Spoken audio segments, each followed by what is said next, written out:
up and the barrage will be under operation. Page number 22, NDSA report. So, Adhyaksha, Kaleshwaram ప్రాజెక్టులో ఇన్ని 100 కాంపోనెంట్లలో ఒకటి మేడిగడ్డ. ఆ మేడిగడ్డలో 85 Pierce 7 బ్లాకులు ఉన్నాయి. 7వ బ్లాకును పునర్నిర్మించడం ద్వారా ఈ ప్రాజెక్టును ఆపరేషనలైజ్ చేయొచ్చని ఎన్డీఎస్ఏ చెప్పింది.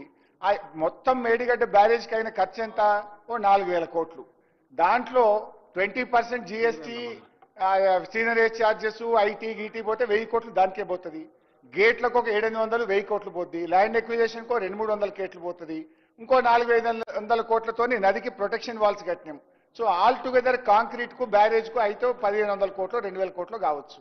దాంట్లో 7 బ్లాకులు. ఇంకొక బ్లాకు మనం తీసి కట్టాలంటే మా అంటే 300-400-500 కోట్లు ఖర్చు అవుతుంది. 300-400 కోట్లతో రిపేర్ చేసి ప్రజలకు నీళ్ళు ఇచ్చే అవకాశం ఉంటే ఇంత రాజకీయం ఎందుకు, ఇంత రాద్ధాంతం ఎందుకు? ఒకటి. రెండవ పాయింట్ అధ్యక్ష, అసలు కాళేశ్వరం ప్రాజెక్టు బ్యూటీ ఏంటంటే వీ హ్యావ్ 3 సోర్సెస్. అన్నా ప్లీజ్ నన్ను కంప్లీట్ చేయండి ప్లీజ్. మాట్లాడతారు తప్పకుండా హరీష్ రావు గారు. గౌరవ మాజీ ఇరిగేషన్ శాఖ మంత్రి వారి హరీష్ రావు గారు ఎన్డీఎస్ఏ సంబంధించిన రిపోర్ట్ గురించి మాట్లాడినప్పుడు మా ఇరిగేషన్ శాఖ మంత్రి వారి గారు అని కొంత ఎక్స్ప్లెయిన్ చేశారు. ప్రధానంగా 7వ బ్లాక్ ఏదైతే మేడిగడ్డకు సంబంధించిన 7వ బ్లాక్ ఒక్కటే కూలిపోయింది. ఆ 7వ బ్లాకు రీకన్స్ట్రక్షన్ చేసి దాన్ని మనం దాంతోపాటు మిగిలిన అన్నారం సుందిళ్ళ ప్రాజెక్టు మేడిగడ్డ ప్రాజెక్టు కూడా వాటర్ నింపొచ్చు అనేది గౌరవ మాజీ ఇరిగేషన్ శాఖ మంత్రివర్యులు చెప్తున్నారు. అయితే సరే చెప్పారు, వారు అంటున్నారు.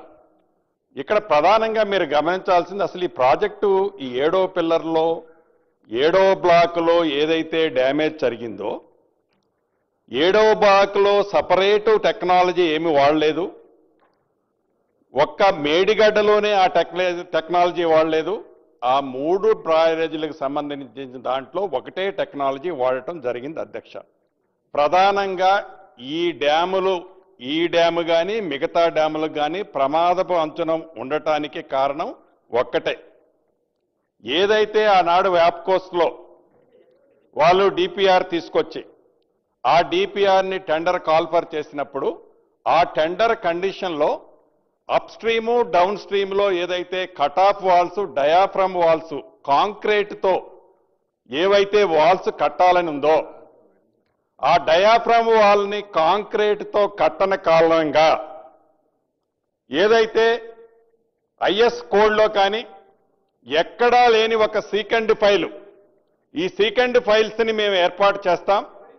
ఈ సీకండ్ ఫైల్ని ఏర్పాటు చేస్తే మాకు ఎమ్మటే పూర్తవుతుంది అనేది ఈనాడు ఆనాటి ఇరిగేషన్ శాఖ మంత్రివర్యులు కేవలం మామగారు చెప్పారు, అల్లుడు గారు ఇంప్లిమెంటేషన్ చేశారు. అధ్యక్ష, చాలా స్పష్టంగా ఆ 3 ఏజెన్సీలు ఏవైతే ఉన్నాయో ఎల్ఎన్టీ కానీ ఆప్కాస్ కానీ నవయుగ కానీ ఈ 3 ఏజెన్సీలకు సంబంధించిన దాంట్లో మీరు ఒరిజినల్ షెడ్యూల్లో ఉన్నదాన్ని ఒరిజినల్ స్కోప్ ఆఫ్ వర్క్ లో ఉన్న డయాఫ్రమ్ వాలు కాంక్రీట్ వాల్ని మీరు ఎందుకు తీసేసి సీకెండ్ ఫైల్ వాలుగా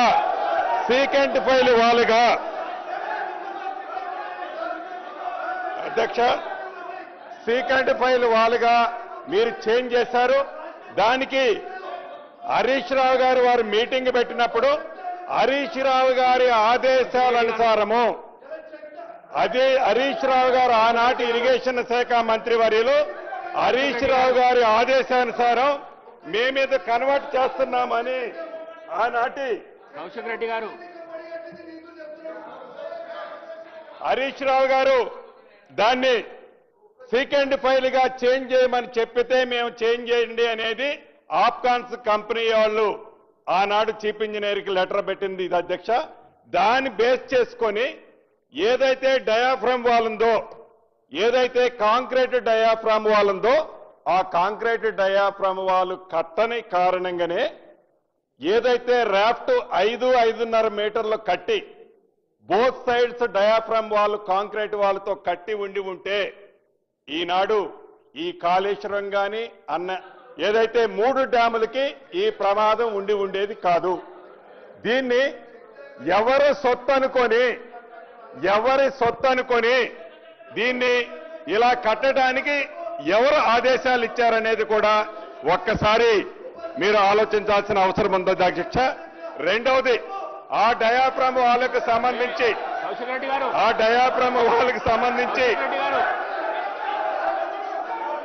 ఈ సెకండ్ ఫైల్కి సంబంధించిన దాంట్లో ప్రధానంగా ఆనాటి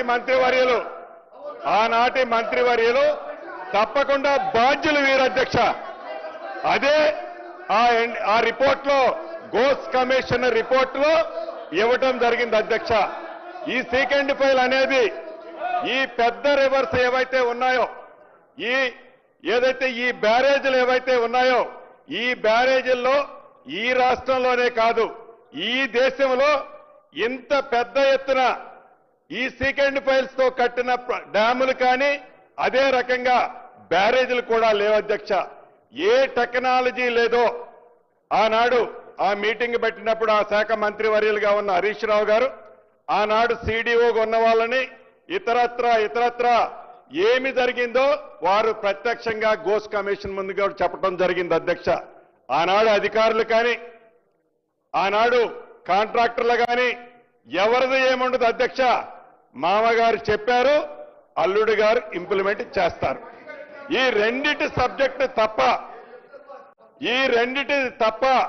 ఆ డ్యాము మిగులుద్దా?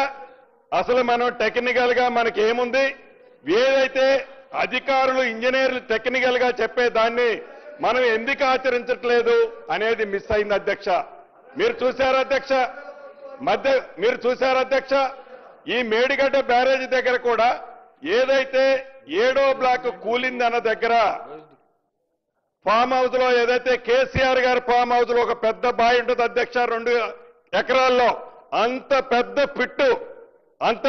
పిట్టు ఇక్కడ పడ్డది అధ్యక్ష. అంటే అంత పెద్దగా మొత్తం రాఫ్ట్ కిందున్న శాండ్ అంతా వాష్ అవుట్ అయి డౌన్ స్ట్రీమ్ లో వేలాది ఇసుక లారీలు డౌన్ స్ట్రీమ్ లో, అప్ స్ట్రీమ్ దంతా డౌన్ స్ట్రీమ్ కి వచ్చింది అధ్యక్ష. దాని కారణంగానే ఒక్క మేడిగడ్డలోని 7వ బ్లాక్ కాదు, ఈ 3 బ్యారేజీలకు సంబంధించిన మొత్తం ఏ టెక్నాలజీనైతే వాళ్ళు కట్టారో ఆ టెక్నాలజీ మీదనే NDSA క్వశ్చన్ చేయటం జరిగింది అధ్యక్ష. దాన్ని మా ఉత్తమ్ కుమార్ రెడ్డి గారు పదే చెప్పినా దాన్ని పట్టించుకోకుండా మేము కట్టింది కరెక్టు, ఈ 3 బ్యారేజీలే కాదు కదా మిగతా అన్ని ఉన్నాయి కదా, దీనికి దానికి సభని తప్పు దారిలో పట్టించే కార్యక్రమాన్ని గౌరవ ఆనాటి మంత్రివర్యులు చేయటం అనేది దురదృష్టకరం, బాధాకరం. ఇప్పటికైనా గోస్ కమిషన్ ఇచ్చింది కానీ NDSA ఇచ్చిన రిపోర్ట్ కానీ విజిలెన్స్ ఈ 3 కూడా సిమిలర్ గా ఉన్నాయి అధ్యక్ష. దీనికి కారణం ఒక్కటే, నిజంగా ఆనాడు తప్పు జరిగింది కాబట్టి ఏదైతే ఆ డయాఫ్రమ్ వాలు కాంక్రీట్ తో కట్టి ఉంటే ఈనాడు ఆ ప్రాజెక్టులకి ఆ ప్రమాదం వచ్చేది కాదు. ఆ డయాఫ్రమ్ వాలు కట్టిని మార్చిన దాంట్లో వారి మామగారిది వారి అల్లుడు గారే బాధ్యులని ఈ సభ ద్వారా రాష్ట్ర ప్రజలకి ఈ సభకి నేను తెలియజేయదలుచుకున్న అధ్యక్ష. స్పీకర్ సార్, గౌరవ మంత్రివర్యులేమో పొలిటికల్ కామెంట్స్ అల్లుడు మామ వాళ్ళు నోటికి వచ్చినట్టు మాట్లాడొచ్చు. మేము ఒక్క మాట మాట్లాడితే మా మైక్ కట్ చేస్తారు, మా గొంతు కట్ చేస్తారు, మా రికార్డుల నుంచి తొలగిస్తారు. వారేమన్నా కాళేశ్వరం గురించి మాట్లాడిందా? అన్ని అన్పార్లమెంటరీ అసందర్భమైన మాటలు మాట్లాడిండ్రు. మీ విజ్ఞతకే వదిలేస్తా, మీరు ఆలోచించి తొలగిస్తే ఇట్స్ మీ విజ్ఞత సభ గౌరవం, లేదంటే కూడా we will live it to the wisdom of the people and you sir. Sir అధ్యక్ష, ఇప్పుడు మా ఆయనకు సమాధానం చెప్పాలంటే I will take another 20 minutes. మీరేమో నాకు మైక్ ఇయ్యారు, నేను ఏం చేయాలి? ఈరోజు డ్యామ్ ఫెయిల్యూర్స్ మాట్లాడుతున్నారు. వాస్తవానికి కాళేశ్వరం ప్రాజెక్టులో 100 కాంపోనెంట్లలో మేడిగడ్డ ఒకటి. ఆ మేడిగడ్డలో 85 పిల్లర్లలో 3 పిల్లర్లే పోయినాయి, మిగతా అన్ని ఇంటాక్ట్ ఉన్నాయి. ఇక్కడ ఉత్తమంగా గమనించాల్సింది ఏంటంటే, నేను అసెంబ్లీలో చెప్పిన విషయం చెప్తున్నా, Kaleshwaram is a beautiful project. ఎట్లా అంటే మంచి కాలమై మంచి వర్షాలు వస్తే SRSP నుంచి మిడ్ మానేర్కు నీళ్లు వస్తాయి. We'll operate Kaleshwaram motors only from mid Maner. Average rainfall వస్తే మనము we will operate pumps from Ellampalli. Distress condition ఉండి కాలం కానప్పుడు వర్షాలు పడనప్పుడు ఎక్కడ నీళ్లు లేనప్పుడు కూడా తప్పకుండా నీళ్లు ఉండేది Medigadda. Then only will operate pumps from Medigadda. ఇవాళ మంత్రి గారు మాట్లాడుతూ మేడిగడ్డ వాడకుండా కాళేశ్వరం ద్వారా నీళ్లు ఇచ్చినాము అంటాడు. ఎట్లా ఇచ్చినామని గాళ్ళు వచ్చినాయి అవి? ఎల్లంపల్లి నుంచి మిడ్ మానేర్కి వచ్చినాయంటే అవి కాళేశ్వరం మోటార్లే కదా. మిడ్ మానేర్ నుంచి ఈరోజు గలగల నీళ్లు మా అన్నపూర్ణ రిజర్వాయర్ లో పారుతున్నాయంటే అవి కాళేశ్వరం ప్రాజెక్టు